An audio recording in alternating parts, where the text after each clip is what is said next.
Hey guys, Carl CM from the HID factory, and there we got the Toyota Camry in. On this vehicle, it's stock and aftermarket. So stock, you get a halogen bulb, and then you get the yellow daytime running light, which also serves as your directional lights. What we did on the left side, we had an HID kit up top and an LED switchback on the bottom. So I'll show you the differences between switchback and a stock bulb. As you can see, when you have your hazards or when you're turning left or right, your switchback will turn amber. When you completed the turn, get back to white. So again, guys, these are switchbacks.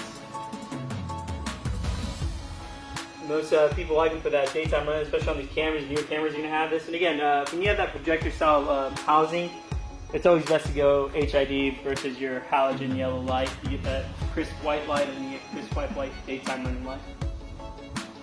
Alright guys, yeah, if you have any more questions, you can call us up at the HID Factory or visit us online at thehidfactory.com.